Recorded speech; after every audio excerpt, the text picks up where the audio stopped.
His heart squeezed painfully in his chest. It was a police car checking the cemetery. He pressed himself tight against the tree, the rough bark against his cheek, hoping madly that it was big enough to shield him. The spotlight ran toward him. Louis put his head down, trying to shield the white blur of his face. The spotlight reached the tree, disappeared for a moment, and then reappeared on Louis's right. He slipped around the tree a little. He had a momentary glance of the dark bubbles on the cruiser's roof. He waited for the tail lights to flare a bright red, for the doors to open, for the spotlight to suddenly turn back on its ballpoint, hunting for him like a big white finger. "Hey you! You behind that tree. Come on out now, where we can see you, and we want to see both hands empty. Come on out now." The police car kept on going. It reached the corner, signaled with sedate propriety, and turned left. Louis collapsed back against the tree, breathing fast, his mouth sour and dry. He supposed they would cruise past his parked Honda, but that didn't really matter. Parking from 6 p.m. to 7 a.m. was legal on Mason Street. There were plenty of other cars parked along it. Their owners would belong to the scattering of apartment buildings on the other side of the street. Louis found himself glancing up at the tree he had hidden behind. Just above his head, the tree forked. He supposed he could, without allowing himself to think about it further. He reached into the fork and pulled himself up, scrambling with his tennis shoes for purchase, sending a little shower of bark down to the sidewalk. He got a knee up, and a moment later, he had one foot planted solidly in the crotch of the elm. If the police car should happen to come back, their spotlight would find an extremely peculiar bird in this tree. He ought to move quickly.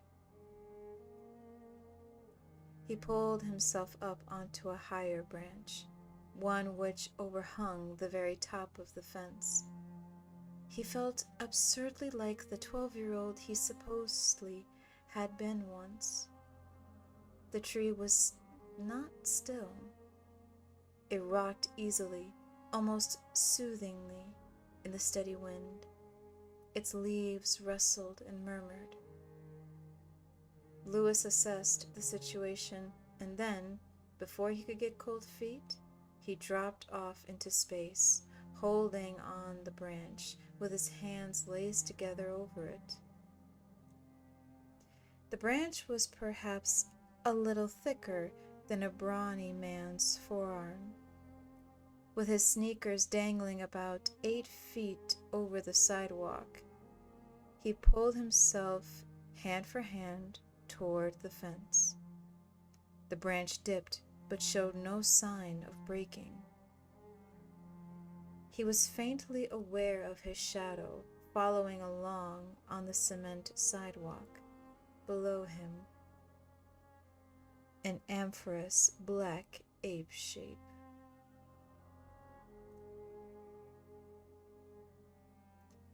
The wind chilled his hot armpits, and he found himself shivering in spite of the sweat running down his face and neck. The branch dipped and swayed with his movements. The farther out he moved, the more pronounced the dip became. His hands and wrists were getting tired now, and he was afraid that his sweat-greasy palms might slip. He reached for the fence. His tennis shoes dangled perhaps a foot below the arrow tips. The tips did not look blunt at all from this angle. They looked very sharp. Sharp or not, he suddenly realized it was not just his balls that were at stake here.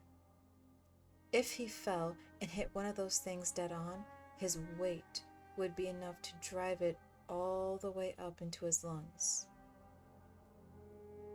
The returning cops would find an early and extremely grisly Halloween decoration on the Pleasant View fence.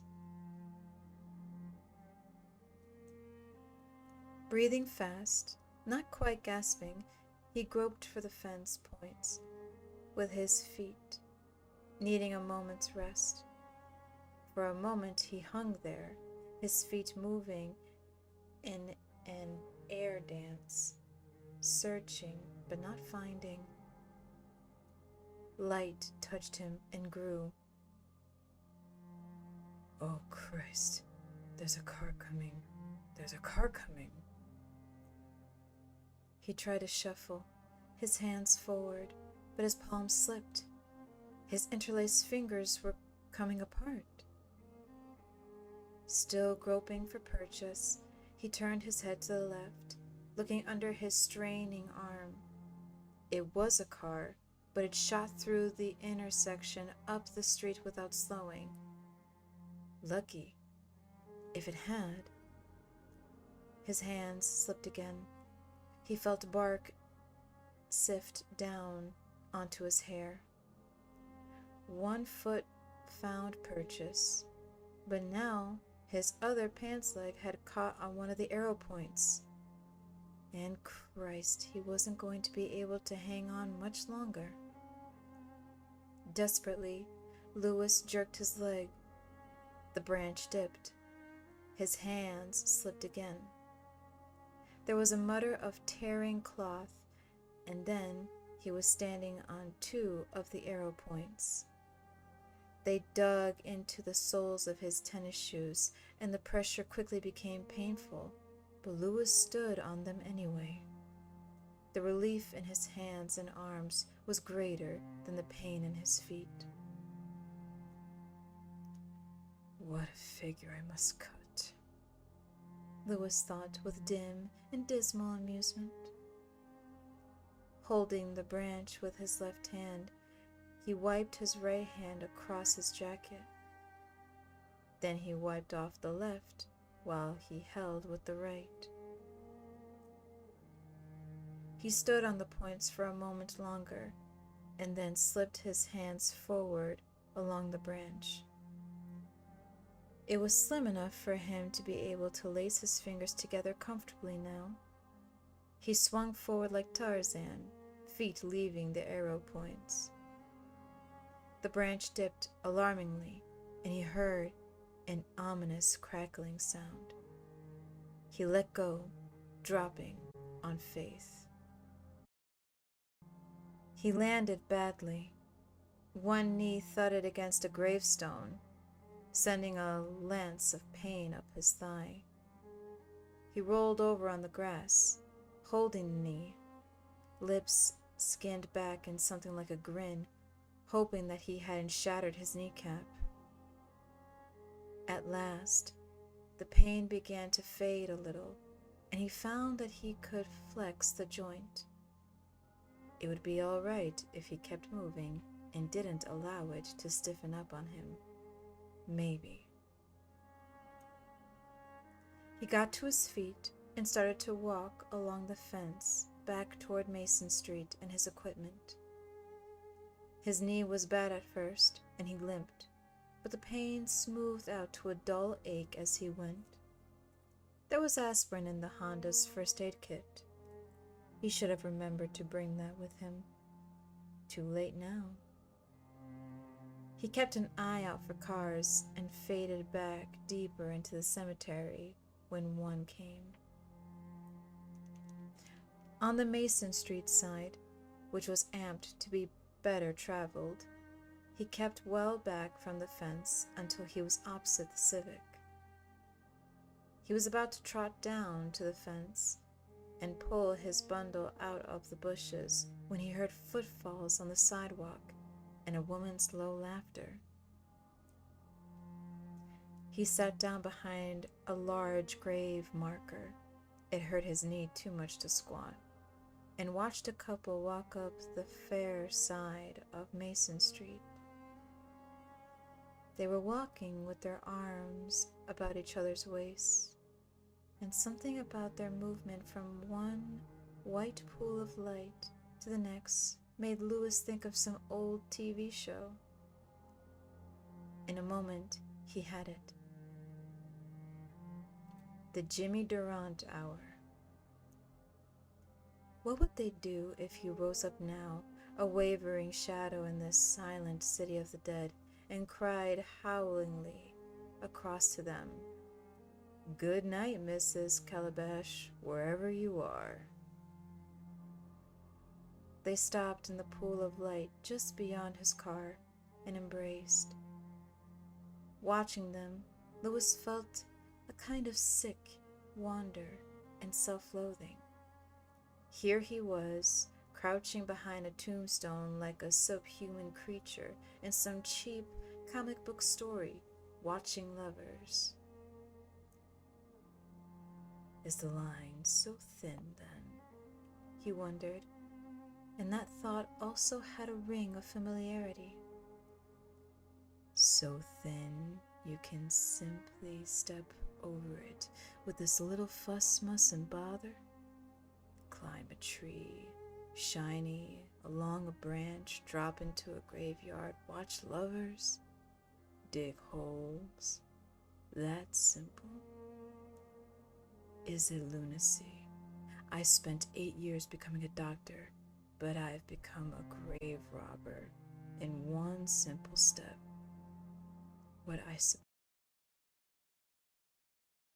He crammed his fists against his mouth to stop some sound from coming out, and felt for that interior coldness, that sense of disconnection.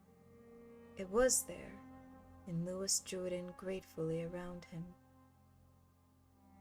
When the couple finally walked on, Louis watched them with nothing but impatience. They climbed the steps of one of the apartment buildings. The man felt for a key, and a moment later, they were inside. The street was silent again, except for the constant beat of the wind, rustling the trees and tumbling his sweaty hair over his forehead. Louis ran down to the fence, bent low, and felt through the brush for his canvas bundle. Here it was, rough under his fingers.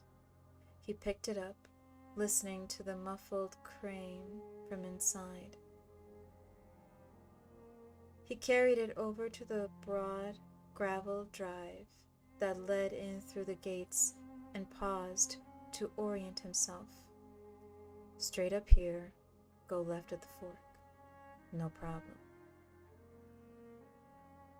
He walked along the edge of the drive, wanting to be able to go farther into the shadow of the elms if there did happen to be a full-time caretaker, and if he happened to be out.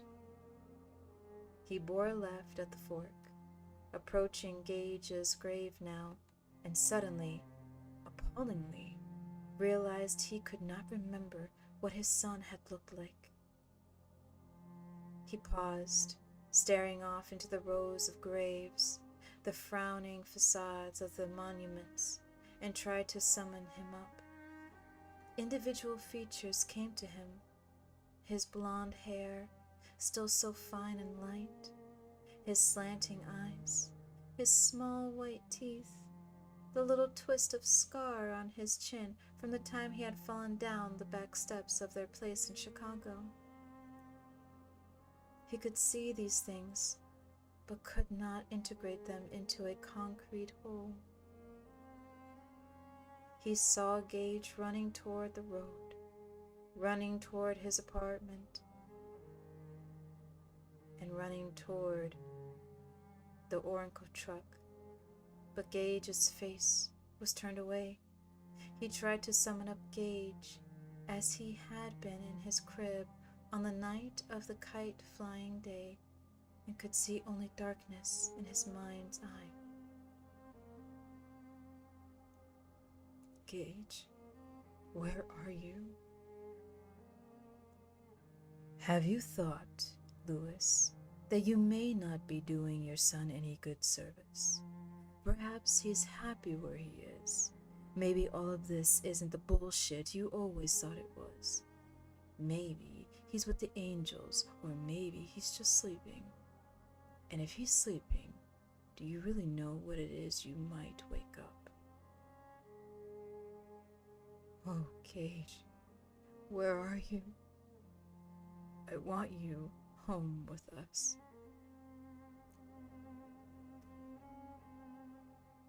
But was he really controlling his own actions? Why couldn't he summon up Gage's face? And why was he going against everyone's warning? Judd's, the dream of Pascal, the trepidation of his own troubled heart? He thought of the grave markers in the pet cemetery, those rude circles spiraling down into the mystery, and then the coldness came over him again. Why was he standing here, trying to summon up Gage's face anyway? He would be seeing it soon enough.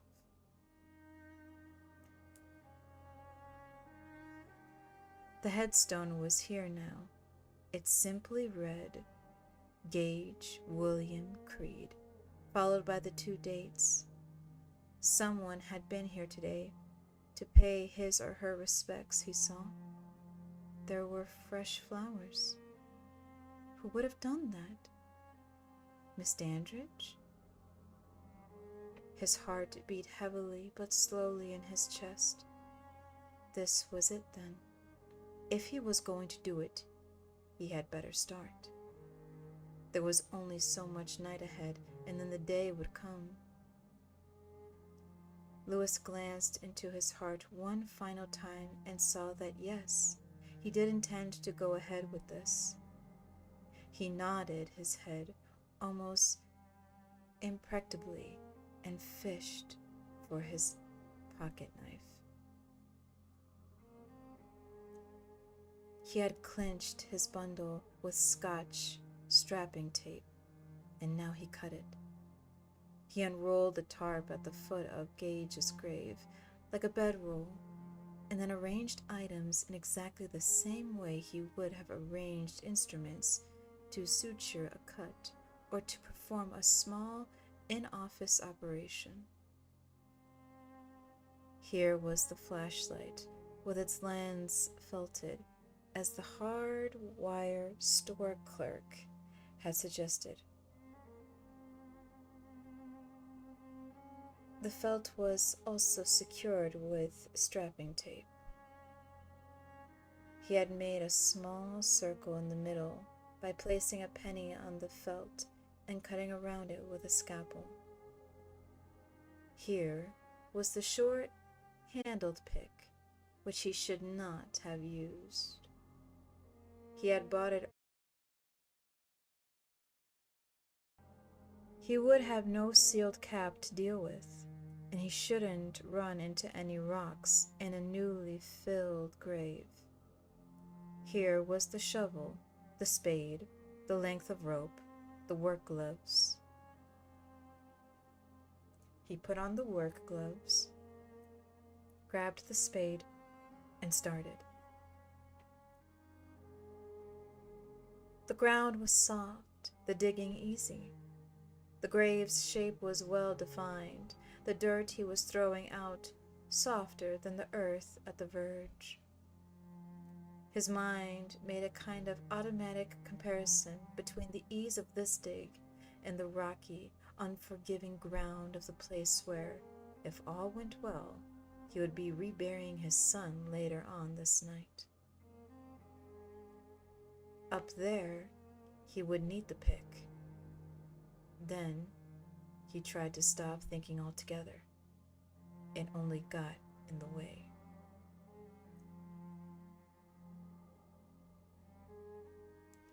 He threw the dirt on the ground to the left of the grave, working into a steady rhythm that only became more difficult to maintain as the hole deepened.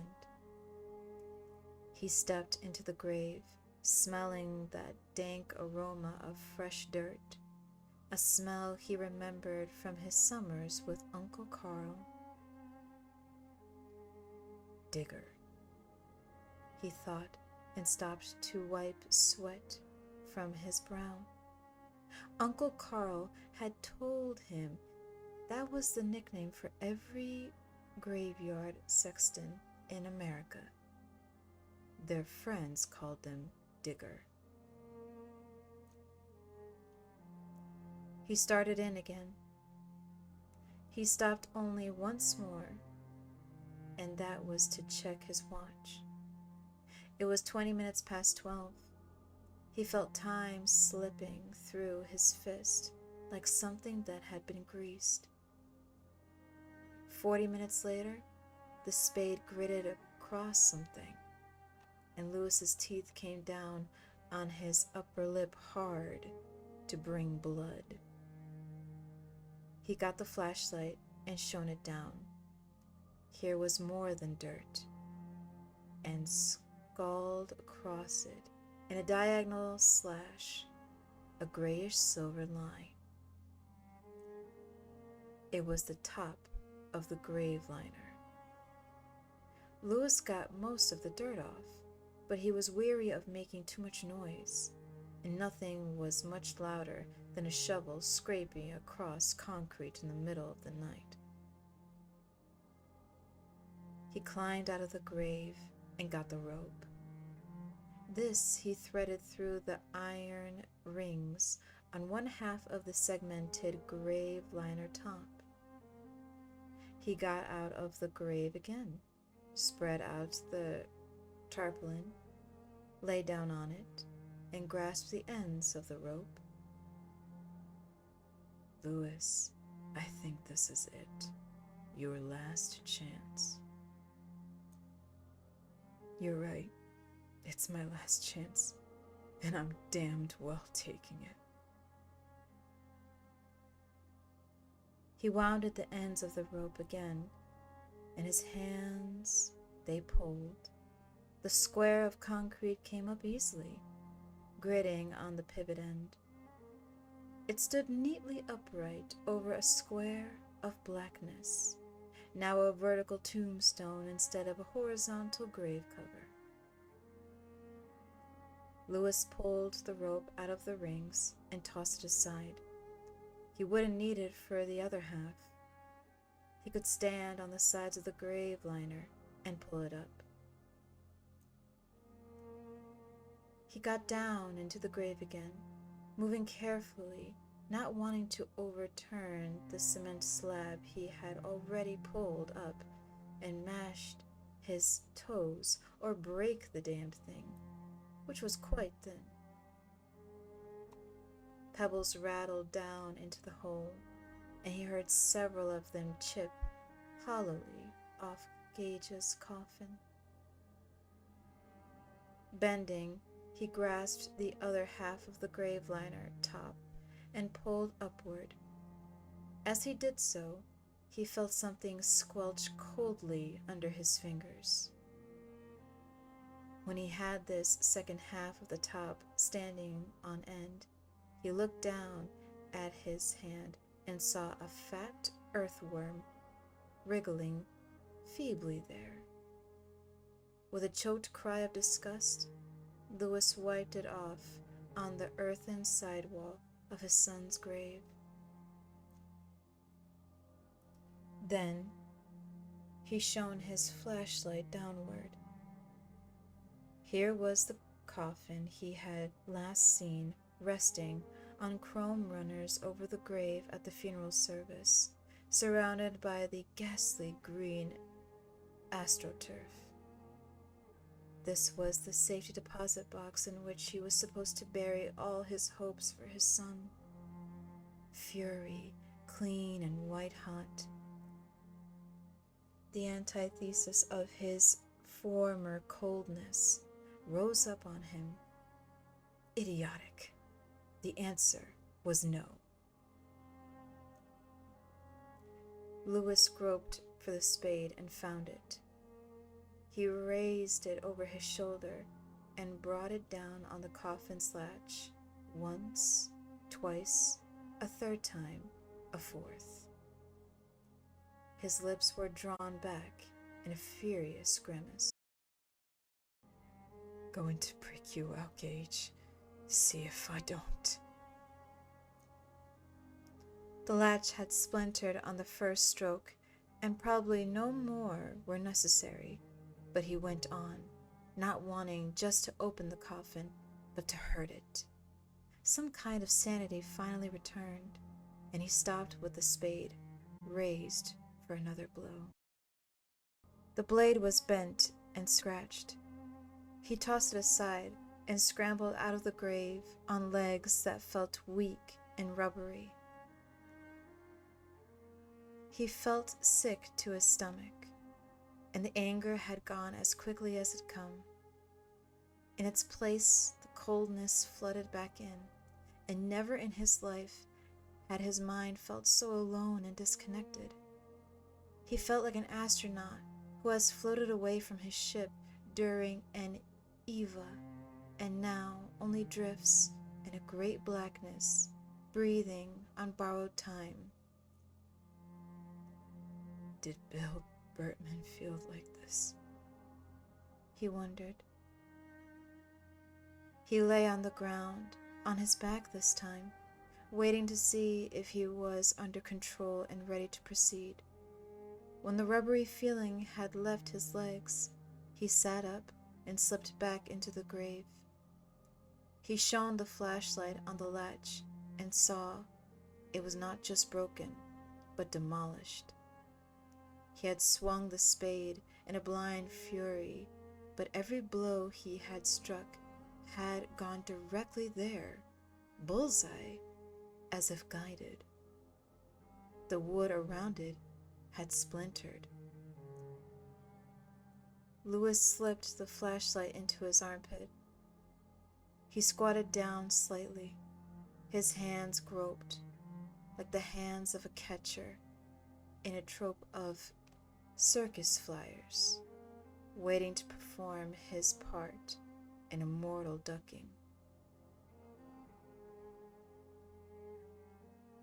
He found the groove in the lid, and he slipped his fingers into it. He paused for a moment. One could not rightly call it a hesitation, and then he opened his son's coffin.